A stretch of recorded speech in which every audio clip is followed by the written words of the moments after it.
5 days since Hamas brazenly fired rockets at Jerusalem and other Israeli cities in a totally unprovoked attack.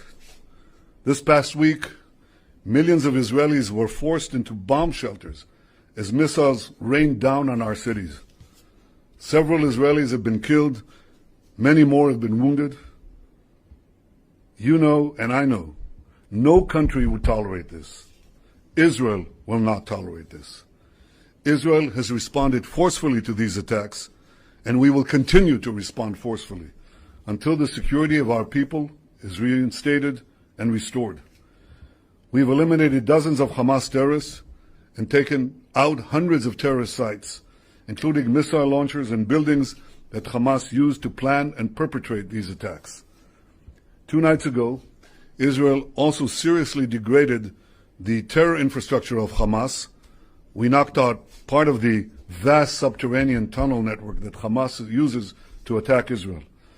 I want to remind the world that in firing on our cities, Hamas is committing a double war crime.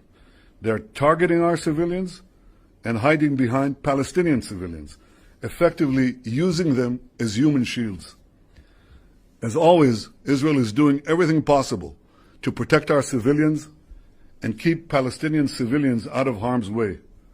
We demonstrated this yet again today when we warned civilians to vacate the building used by the Hamas terror intelligence.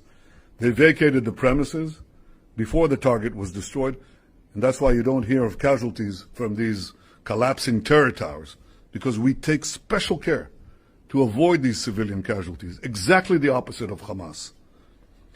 Defeating Hamas does not only serve Israel's interest, it serves the interests of all those who seek peace, stability, security in the Middle East. I want to thank Israel's many friends in the international community who have strongly backed Israel's action in defending ourselves.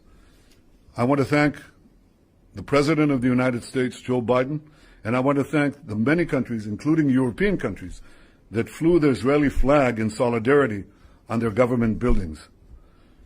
No one should have any equivocation about the choice that is so clear here.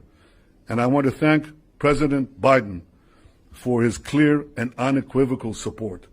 You cannot equate a democracy that values life with a terror organization that glorifies death.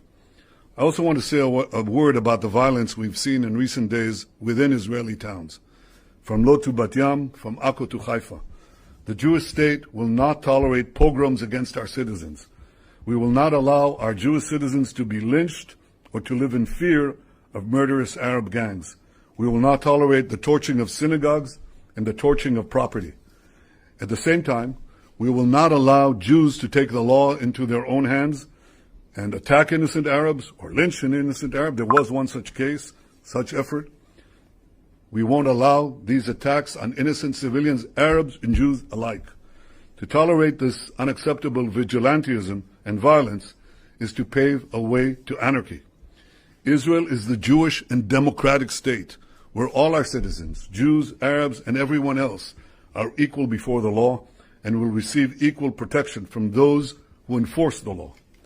I am fully confident that Israel will be able to deal with these threats from without and these threats from within. I'm confident in our army, I'm confident in our police, and above all, I'm confident in the resolve and determination of the people of Israel. Just as we've always done, we will weather this storm and emerge stronger than ever. Thank you.